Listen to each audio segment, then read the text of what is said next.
All right, what's up, guys? It's Justin Khan back with another Fractal Radio, where we introduce you to the most exciting blockchain games out there in Web3. And today I'm joined by Bill, David, and Chris, the co founders of EV.io, which is a really cool game. And we got introduced, I guess it was a couple weeks ago, right? When you guys reached out about Ultima Online on Twitter. I remember that. That was fun. It's all Bill. Yeah, Bill and I used to play like probably on Napa server back at like this must have been 20 years ago, right? It's the Ultima Online connection. I feel anytime that there's someone that's been in Ultima Online, it's just there's always going to be a few minutes of great convo, which is always nice to connect because, yeah, I mean it was a pretty early experience when it showcases multiplayer games. I don't think there's anything like it or anything since early Ultima Online days. So It was savage. Like people were, killing each other. There was like this is before they discovered that they need to put in like PvE environments for new players. In an MMO. This is the very first MMO, and like just people were killing each other. Steal. You could steal from other players in the game. People were like stealing from each other, and it was kind of like Lord of the Flies. But those were what created those really strong emotional relationships with other players. I feel like if someone could survive a few years in Ultima Online, everything after that is easy because Ultima Online, like you said, it was just they tried to replicate real life without law to a certain extent, and it was chaos. So if you lasted Ultima Online, you're battle hardened for every other game that came after it. So yeah, it was great to connect, and I love connecting with people that play Ultima Online. There's so many are now in these amazing industries, and it was 20 years ago, so it's neat to see how much people have gone and what they've done with their lives and everything. So I connect with people all the time on online. It's really fun. That was kind of like the original in-game assets that were valuable, right? Like people, I remember there wasn't enough land, and so all the houses got built everywhere that there could be houses, and now then these houses started selling on eBay for hundreds of dollars or more. Yeah, I mean it was kind of at so many principles of Ultima Online. We were buying gold at one point. You could buy land, houses, towers, castles were in the thousands at the peak. And so it really had a lot of the attributes. The difference was it was kind of not illegal, but you weren't really allowed to do it. And so you always had a risk when you interacted with the other party. Would you actually get your stuff? No.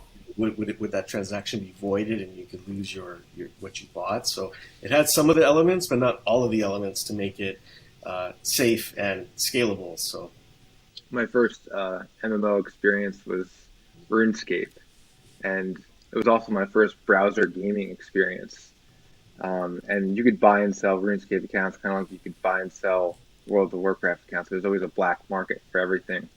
I remember I must have been like 11 years old, and I got scammed out of my full rune plate armor, and I cried all night long. But wouldn't have happened if it was secured by the power of cryptography. My ownership would never have happened. I lost my nightmare that I bought for $500, and as a grown man, I probably cried too. So I think that stays with you. So I was probably 19. Despite these like setbacks in the virtual world, like you guys went on to have long successful gaming careers. So tell us about like your backgrounds in gaming. Well, Bill's career is longer and more successful than mine, so I'll let him start. Well, I wouldn't say that yet because this is the Black Album. We say EV is. I say to Chris, I'm like, this is your Black Album. This is going to be the decade endearing game that people grow up and have played and talk about, and that's like my kind of goal for it and for everyone on the team to kind of have that. So my career, I mean, I started in the early days of the internet, and really the biggest claim to fame was early on we bought the domain name Addicting Games and really tried to make gaming accessible to everyone. And at the time, the games were pretty silly, but I've always gravitated towards silly games like Kitten Cannon and stick games and Madness Combat and all that kind of really fun, easy stuff. And from that company became successful it was acquired by Viacom, and then it went on to grow in that world. And then we went on and made a company called Hall Pass Media. And Hall Pass Media was just doubling down on stick games and cooking games and dress-up games and all these kind of games that I think people neglected because they weren't these amazing storytelling AAA shooters, but they had these really good, fun mechanics, and I've always really loved that. I loved games being accessible, and that company was acquired by Jam City, so Bristol Wolf's mobile company. And at a certain point, I was looking at the landscape and started going into education, so we made mathgames.com, and Chris and I connected, and he really showed these multiplayer browser games have this incredible user base, and the technology was at the right point. And Chris had showed me his game, and I'll let him describe his cool stuff. But I was just amazed that so many people were playing this game in real time, without downloads, with all the issues that we had prior. And I thought it was an amazing industry. And so then Chris and I were able to come together and form the next iteration of Addicting Games. We're able to buy back Addicting Games and then add on all these different properties. And so that's kind of what this iteration of Addicting Games is. And that's how we got to this point. And then I'll let Chris take over on the EV stuff, which he's responsible for. Yeah, so the way I met Bill was actually he was a player. He was a fan of one of my games. It was a game called Tactics Core. And it was just kind of a fun HTML5, kind of a MOBA type thing. And my background is I left my job in 2015 to work exclusively on HTML5 web games because I was really tired, I guess, of how much friction there was in gaming. Having to buy a PS4, having to buy a subscription to PSN, having to download 200 gigabytes, never having space on my hard drive, signing in, logging out, all that stuff. I guess that stuff really bothered me. So I felt there was an opportunity to make games more accessible. And by accessible, I don't mean like people who, people in wheelchairs or people in handicaps. That's a noble cause too.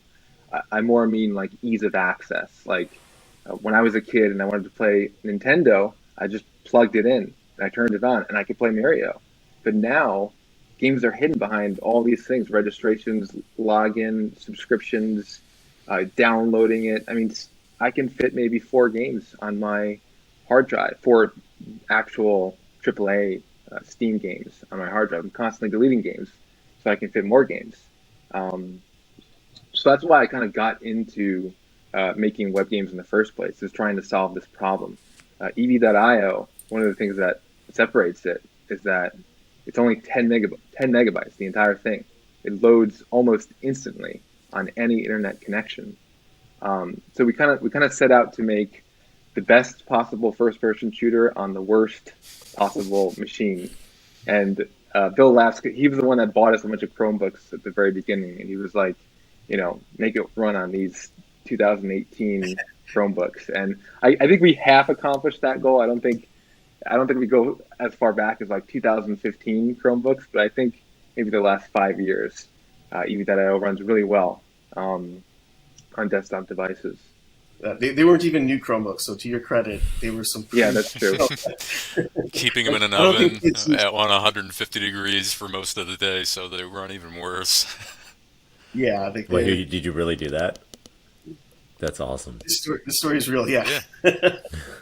It wasn't punishment; it was a goal. Like it was our aspiration to get it on the kind of Chromebook that I would have growing up. Like I didn't grow up. My parents moved here from Europe. My dad was a line prep, worked in line prep, and then drove a taxi. So all the gear I had resembled that stuff growing up, and so I was always limited to like, can it run on whatever I have? And so that was kind of like a background goal. And I think the whole team shared the aspiration from like a technical achievement to try to make it work on everything. It's really technically challenging, and I think it's an aspiring goal to have. But mine was a little more self-serving. I wanted to have kids that grew up the way I did be able to play on the stuff that I played. And it probably was 150 degrees and made of pure lead and other things. So, by the way, David is our lead map designer, and part of what makes his job difficult is that he has to make these very complex maps that are fun to play on, that are interesting 3D spaces, but with very, very small file sizes. And I'm a real stickler for file size. So often there's a lot of friction between us when David wants to make something look really good. It's kind of like he's always wearing a 1,000 pound weight on his chest. Yeah. Because when it comes to easier file sizes, month by month. It gets pretty easy. I now he's got it appreciate down the to a same science. kind of challenge. Really, it's like how simple can we get away with making this and it still looks good, still plays well. Amazing. I love the devotion to the technical. Let's dive in and try it. I want to play it. All right. Is that cool? All right, I have it. You ready for a private game? The great thing about it is it's all on the web, you know? So if I want you to join my game, all I have to do is to share a link with you. So I'm going to do that right now in the chat. Okay, clicking to play. All right, I'm running around. All right, I see guest 2894. Yep. I think I got a sniper rifle. How do I equip? So you can use the number keys to change weapons. I got it. How do I scope? Roll. Scope is right click. Oh shit, I don't know how to right click on this. All right, I'm gonna. You're on a touchpad, right? No scoping. It is. Yeah, I've never played with a trackpad. Is that fun? Yeah, it's not fun, but it is. Okay, where are you guys? I see you. Shoot at. Oh.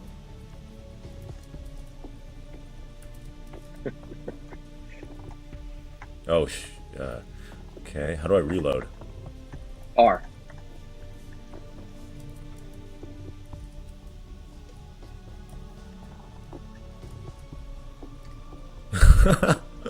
All right. You're not making it easy. You're jumping around quite a lot. That's really good. All right, I'm coming back.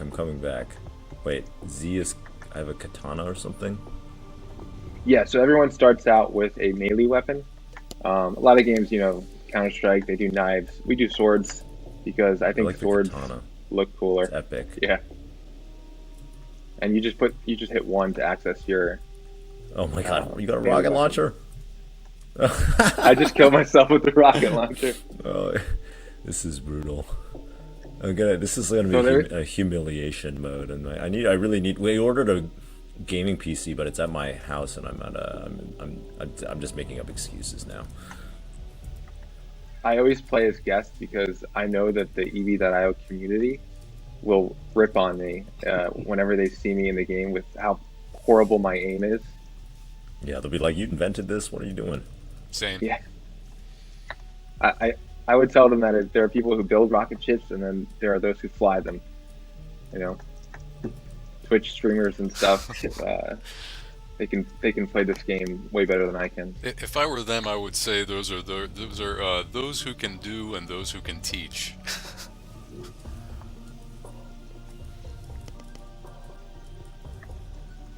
So one of the things I guess that separates EV.io is it's a very ability-focused game, and if you actually hit M and then you hit the abilities tab, you can see all of the different abilities that you have access to. The upper left hand is the most important. You've got teleportation, you've got double jump, triple jump, and you've got sprint. And different players have different play styles. But I see. The thing that kind of separates the play styles the most is honestly which points do you spend in which movement abilities. The game is all about movement. It's not just a simple kind of like point and shoot. You have teleportation, you have impulse grenades, and you have sprint. You can kind of pick and choose how you want to traverse the map. Cool. So it's not just aiming. You also have to know how to move. And I guess a lot of first-person shooters do that, and some of the mechanics are planned, and some of the mechanics are not. But our movement mechanics are very, very planned. That's fun. I need to spend a little bit more time learning to teleport and use the grenades and stuff, but that's really awesome. And I swear I killed someone when I played in the public game an hour ago. So, I'll take your word for it. Yeah. There's someone out there that's like, cool. Justin Khan got me in this game, I swear, right now. He's telling people. Yeah. That's so cool. A lot of the inspiration for the game comes from Destiny. Yeah. I know a lot of people know about Halo, and Halo is probably a more popular brand than Destiny is, but I consider Destiny sort of like the spiritual successor to Halo, Yeah. and kind of like the epitome of that Bungie style shooter. And I think Bungie learned a lot when they went from Halo to Destiny. Like first of all, like the time to kill. It takes a really long time to kill someone in Halo, and it's not great for competitive play because the pros can just sprint around, hide behind things, and there'll be a shooting match for like an hour. Oh yeah, it's definitely Destiny's definitely like more on the arcade shooter side versus Halo on the arena shooter side. By the way, David comes from the Halo Forge community, Okay. which is like a modding community. Yeah. And he was working as a security guard actually when he applied for the position, and he completely blew us away because he actually designed a complete map on the application. Like it was a video of a complete map that he designed for us, and he continues to blow us away. If you see all of the maps that are in public rotation right now, those are pretty much all of his handiwork. And I also want to mention JBS. JBS is my right hand man. He's been with the project from the very beginning, just as important as everyone on this call. He lives in Germany, and he's known in the IO Games community as JBS, but his real name is Johannes. And he's been laying the bricks with me since day one. And in the beginning, it was just really me and him, and we kind of treated it like a sandbox. I mean, we added all kinds of crazy stuff to the game. We didn't know exactly what we were going to do at first. Like we added something where you shot a bullet and it would reflect off of any surface and it would bounce off surfaces. At one point, we had a mini game where you could a mini gun where you placed a mini gun in front of you and it would shoot at other players. And then we added like homing rockets. So not everything we designed obviously made it into the game. And eventually, I had to like really think about what this game was going to be like. But just over time, we fine tuned and improved all those things. We put it in front of friends, we put it in front of colleagues. We had lots and lots of company play sessions at Addicting Games, and I go back and I watch the recordings from those sessions, and I'm amazed at how far we've come because some of those gameplay sessions, the game was really buggy, and like players were like Yeah. lots and lots of lag and all kinds of problems, but we've come a really long way. I also want to give a shout out to Jeremy Burns. He's a Canadian. We have people all over the world. Jeremy is in Canada. Our character artist is in the Philippines. JBS is in Germany. Bill's in California. And David and I were over on the East Coast. So it's a miracle of collaboration. Lots of people working together. And you've heard the expression, it takes a village to raise a child. Well, it takes a village to make a game, so it's never just one person. Amazing. You have a really global team. Let's talk about the NFT. Like, how do NFTs play into this? Our whole shtick, I guess, is that we put gameplay first before everything else, Yeah. and that's also true with like the NFTs. The way that we want to set ourselves apart from other NFT projects is to be like, an actually fun crypto game, like a game that people really want to spend time in and play. And the NFTs and the art is kind of subservient, to that purpose. And of course, we spend lots and lots of time, on the art and making the NFTs look cool. And the NFTs are going to have utility when you own an EV.io NFT, like a skin, for example. It affects how you look in the game. And every NFT has its own power level. And the power level is going to, different intensities of the power level is going to affect how much your skin shines in the game. And we're still working on the effects of that and how to do that exactly. But Cool. the idea is that the cooler the higher power your NFT is, the cooler that you're going to look in the game. And these are supposed to be collectibles. We don't delve into any of like the crazy kickback mechanisms and like earning it's not an investment scheme at all. Like these are like Pokemon cards. Yeah. Imagine if you could go back in time and you could buy Fortnite Season 1 skins, right? And have some way of a proof of ownership of those skins, and to be able to secure those assets and own them using the power of cryptography, which is what NFTs do. Well, that's kind of what our goal is. Like we want to make collectibles, and you'll be able to use them in the game, and that's what separates them from the NFTs that are just sort of art for the sake of art. But that is, our goal. Gotcha. So it's a game first. You guys are making a fun multiplayer online shooter game first, and then the NFTs are cosmetics for the game. They might be rare. Looks like there's weapon cosmetics as well, but they don't necessarily have. It's not a kind of play to win strategy game. There's no. It's more cosmetic in the game. Is that right? Right. Yeah, we're very careful about staying away from any play to win. There's no way that you'll be able to buy NFTs that's going to give you any kind of material advantage in the game. Cool. Now, that being said, you might be able to get benefits and perks from having NFTs. It's just not going to make you a better player competitively. I think that's important. Like people don't want to play against somebody who can just like dominate them because they bought something. Well, because in the future, what happens is the people that have those NFTs, the new player experience, and that's always where the life of your game is going to grow, is if the new player experience is degraded by the existing NFT base that has all these abilities, that means you can't offer the same player experience to the new players as you have to your existing. And if you can't do that over the long run, you can't grow your game. And so when we talk about like Addicting Games being this 20-year now franchise, we want EV to be the same thing, where it just keeps evolving and we keep getting better with it and adding modes and different ways to play.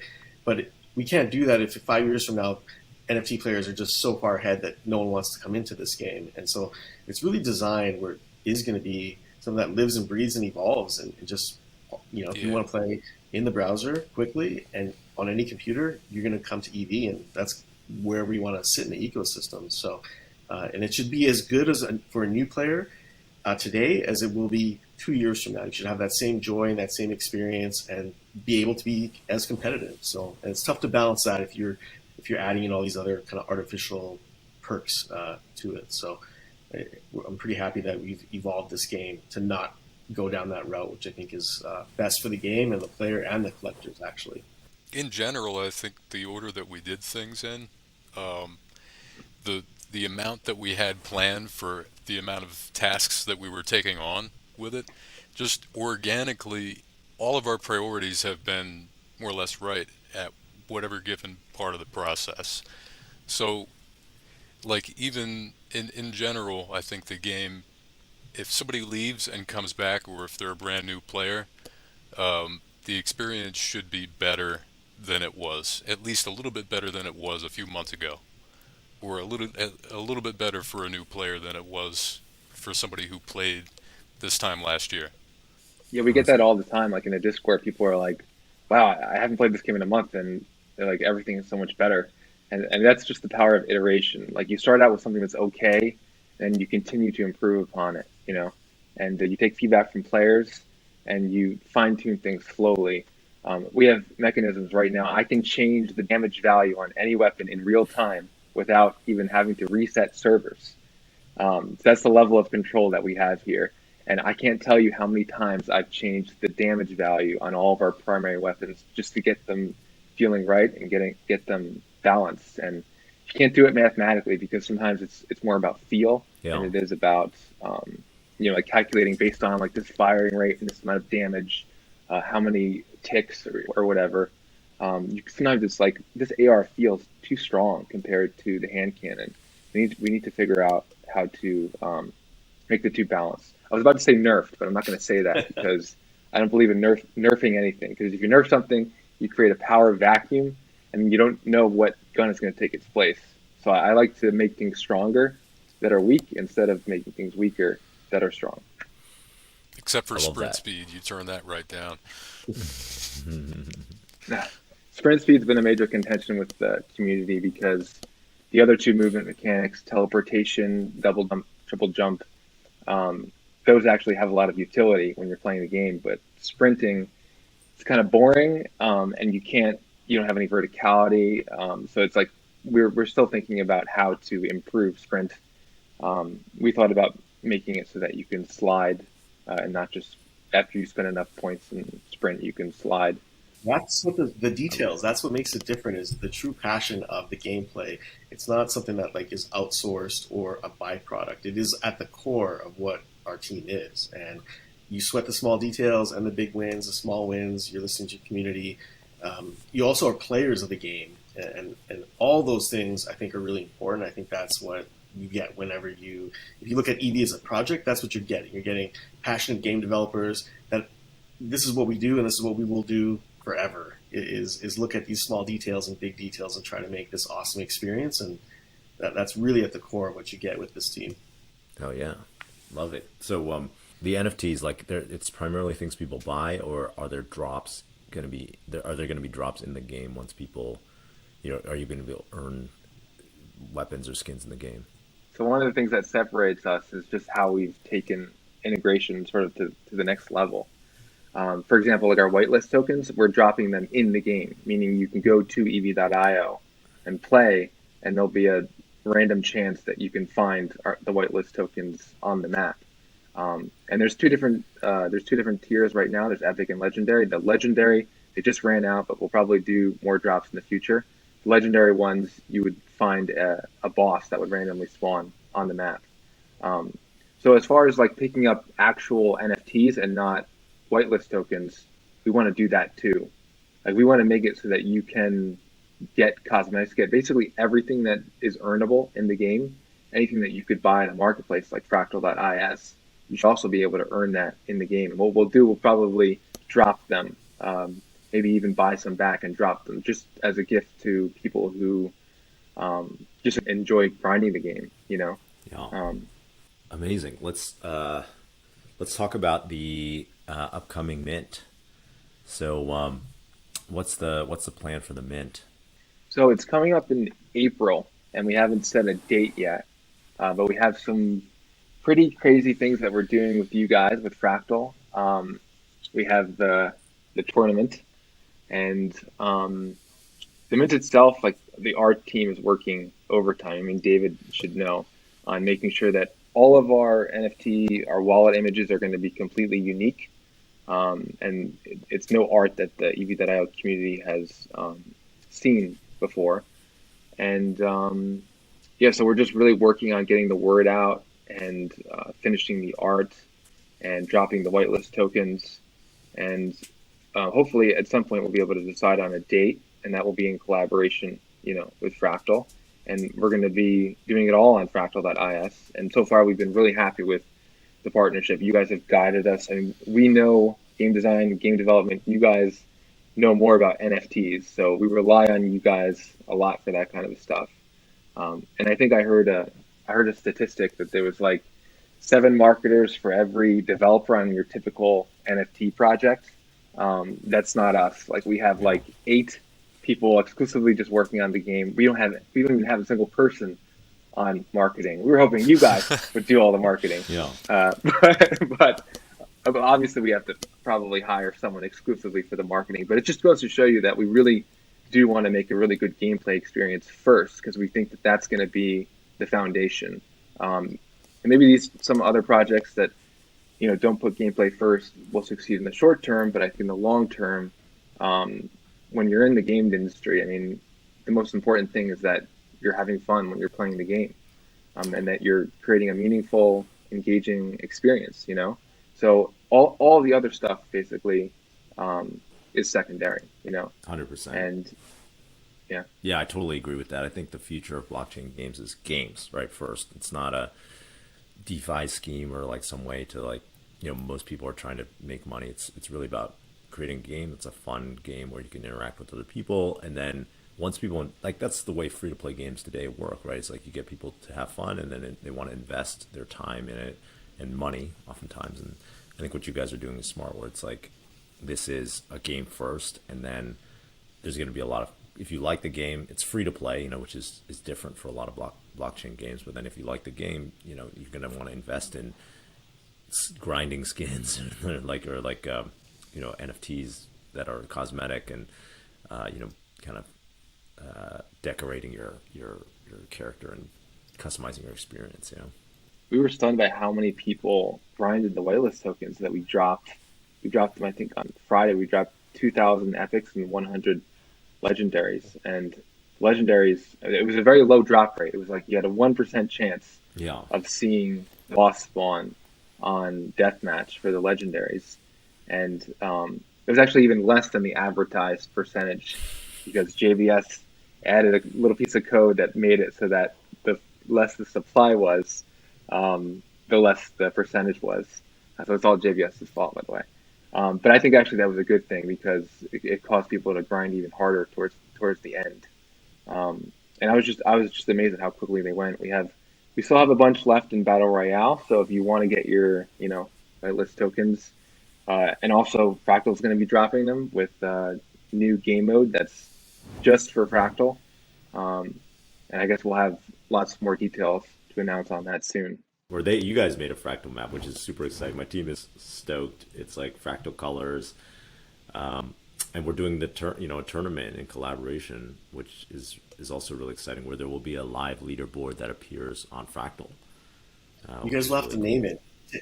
Take a company poll and or do a tournament. Whoever wins can name the map as a kind of piece of history. So we need a lot of brains on the name, I think. We'll put it in our Discord. Let's do that. Let's make a Discord poll, or like competition, and have our Discord community name the map. I think that's a great idea. Cool. Yeah. So we'll be announcing the mint date, the tournament details. The tournament will have some prizes and some whitelist tokens, I believe, soon. Yeah. We're really excited about that. My whole team's been on the engineering side. We've been basically fully devoted to building the infrastructure to make this tournament happen. You'll be able to see the leaderboard on Fractal. It's pretty cool. It just showcases how we want to go deeper in integrating with amazing games. So yeah, thank you. Anything I left off and forgot that we want to cover? This all sounds good. I think in addition to when the mint happens, stuff that we're excited about is that we're actually having Team Luminosity come on board.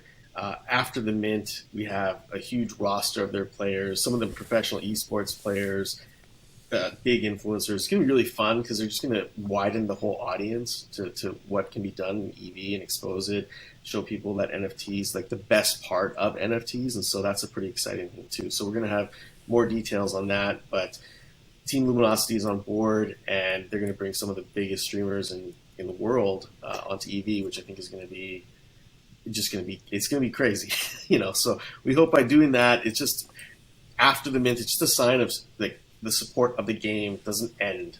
It's just the beginning, really, and that's what this mint is. It's a start of a journey, and literally the 2 weeks following the mint is going to be this massive Team Luminosity event that we're working with our parent company, Enthusiast Gaming, to do, and it's going to be just having it in the hands of creators that are just know how to have fun with games and have fun with their audience. Is just going to be another way of just showing how a browser game can be a lot of fun and just a social experience. So that's going to be coming up right after the mint. So I wanted to make sure that we included that, because I think some people will be excited to see some of their favorite people that they watch actually playing EV. We have to really start announcing this stuff, because we have some really cool stuff in the pipeline. Hell yeah. Yeah, everything that's in EV.io now is just like sort of like the foundation, the building blocks. And we have a really good competitive shooter that runs on lots and lots of devices. But the future, there's so many things planned. We're going to have mini games. We're going to have social areas. Mini games is in like you can create your own mini games, kind of like in Roblox, and you can share them with other people. So just imagine parkour with EV.io's crazy movement mechanics, or like infection mode, which is another popular, I guess, kind of mini game. But yeah, we kind of see it as like the beginning of something, and we could build a whole world, a lore, a story, around the characters that that are featured in our NFTs. And we're still working on all that stuff, obviously, but it's really just all the beginning. And NFTs help to make it all happen, So I'm grateful to be a part of it all. Amazing. Thanks for partnering with Fractal. We'll post details about the mint as well. And where can people find out more about EV.io? I mean, they can go play it right now at EV.io. Well, what's the Twitter, Discord, website, etc.? Twitter is play_EVIO. And Discord, we don't have a custom Discord handle, but you can find the Discord link on Twitter. Cool. All right, guys. Amazing. Thanks for joining the podcast. Thanks for having us. Thank you. See you soon.